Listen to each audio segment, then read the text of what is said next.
Jessica Chen was just trying to help her patient connect to the hospital internet at 2 a.m. when she noticed something impossible. The man claiming he couldn't move his legs had just typed the password perfectly on his phone, which was hidden under his blanket. But this wasn't just a faker trying to get pain meds. What Jessica discovered over the next 6 months would uncover a $15 million insurance fraud ring that had been operating right under everyone's noses. And it all started with a Wi-Fi password. Jessica Chen never planned to become a detective. The 32-year-old night shift nurse had actually started her career in tech. She'd graduated with a computer engineering degree from University of Washington. But after watching her grandmother suffer through a lengthy hospital stay, she'd switched to nursing. Working the graveyard shift at Seattle General's ICU meant Jessica saw a different side of medicine. The quiet hours between 11 p.m. and 7 a.m. when most of the hospital slept, but she remained vigilant. She'd always been detail-oriented. Her tech background made her notice patterns others missed. Jessica had been working nights for 3 years when she started noticing something strange about her patients. It wasn't medical, it was behavioral. It started with Marcus Thompson in October, a 28-year-old who'd been in a devastating car accident, claiming total paralysis below the waist. Jessica was doing her 2 a.m. rounds when she heard him on a phone call. "Yeah, the lawyer says we're looking at a 7-figure settlement," Marcus whispered. "The insurance company has no choice but to pay." Jessica's nursing instincts told her something was off. Marcus showed no signs of spinal trauma that would cause paralysis. His reflexes were normal. His muscle tone was perfect. But his MRI showed what appeared to be severe spinal damage. 2 weeks later, she met Diana Walsh, a 35-year-old with chronic back pain from a workplace fall. Diana spent her nights scrolling social media, and Jessica couldn't help but notice her posts. Photos from hiking trips, gym selfies, dance videos, all posted during her hospital stay while claiming she couldn't walk without excruciating pain.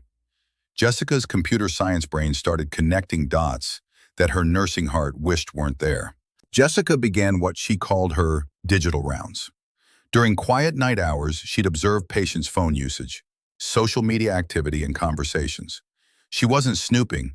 She was protecting the integrity of the medical system she'd sworn to serve. She created a spreadsheet, old habits from her tech days, patient names, claimed injuries, social media activities, phone conversations she'd overheard, and family member behaviors. The pattern became clear quickly. All these patients shared the same personal injury lawyer, David Morrison. All had been in accidents in the same 3-month period. All had MRI results that perfectly matched their insurance claims. And all spent their recovery time planning their financial futures rather than focusing on healing. Jessica's tech background kicked in. She started researching the lawyer, the MRI facility, the insurance adjusters. Late nights meant she had time to dig deep into public records, business filings, and social media networks. What she found made her stomach drop. David Morrison wasn't just representing these patients, he was recruiting them. Jessica found Facebook groups where Morrison would post about easy money opportunities, job ads for participants in medical research studies, Craigslist posts seeking people with minor financial difficulties. The MRI facility, Northwest Imaging, was owned by Morrison's brother-in-law, the same facility that was providing the evidence for all these injuries. Jessica's investigation revealed they were using old MRI scans from genuinely injured patients and matching them to new claims. Dr. Richard Holbrook, the physician signing off on the disability claims, had his medical license suspended in California for insurance fraud in 2018. He'd moved to Washington and somehow gotten licensed again. Jessica realized she was looking at a sophisticated insurance fraud operation. People were being recruited to fake injuries, provided with falsified medical evidence, and coached on how to maintain their deception during hospital stays. But Jessica needed proof that would hold up in court. Jessica made a dangerous decision. She started recording conversations, legally since Washington is a one-party consent state. During her shifts, she'd keep her phone recording when patients made incriminating calls.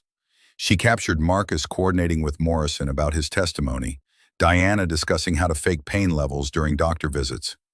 Another patient, Robert Kim, bragging about his performance during insurance examinations. But the breakthrough came when she overheard Morrison himself during a late-night hospital visit. He was coaching a patient named Sandra Lopez on exactly what to say during her deposition. Remember, the pain is constant. You haven't had a good day since the accident. You can't lift your daughter, can't work, can't live normally. The insurance company needs to believe your life is ruined. Jessica recorded everything, but she knew Morrison was suspicious of the nursing staff. He complained about nosy nurses asking too many questions.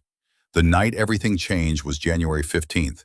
Jessica was working a double shift when she saw Morrison enter the ICU at 3 a.m.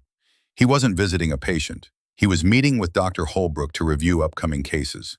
Jessica positioned herself where she could overhear their conversation. What she heard would bring down the entire operation. "We need to slow down," Dr. Holbrook was saying. "That night nurse has been asking too many questions. I think she's on to us." Morrison's response chilled Jessica's blood. "Then maybe she needs to have an accident too. We can make it look like workplace injury. Hospital workers get hurt all the time." Jessica realized she'd gone from being an investigator to being a target. She had two choices: stay quiet and let the fraud continue, or risk everything to expose the truth. She chose truth. The next morning, Jessica compiled everything: her recordings, her research, her spreadsheets, her timeline.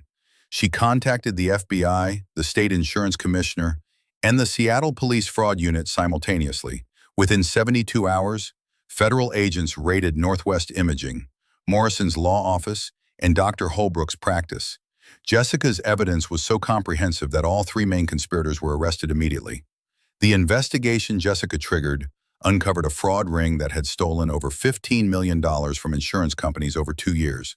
47 people were charged, including patients, medical professionals, and legal representatives. Morrison was sentenced to 12 years in federal prison. Dr. Holbrook lost his medical license permanently and received 8 years. The fake patients received sentences ranging from probation to 3 years, depending on their level of involvement. Jessica received a $500,000 reward from the insurance companies, money she donated to a fund for genuinely injured patients who couldn't afford legal representation. But the real victory was systemic. Jessica's case led to new protocols for monitoring unusual patterns in insurance claims. Hospitals now have digital monitoring systems that can flag suspicious patient behaviors, and nurses across the country receive training on recognizing insurance fraud. Today, Jessica still works the night shift at Seattle General, but now she's also a consultant for the FBI's Healthcare Fraud Unit. She proved that sometimes the best detectives wear scrubs instead of badges. As she tells new nursing students, pay attention to patterns.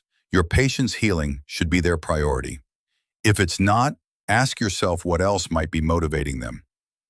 Jessica Chen turned her insomnia into investigation, her tech skills into justice, and her nursing instincts into one of the biggest fraud busts in Washington state history. All because she noticed a patient typing a Wi-Fi password he claimed he couldn't reach.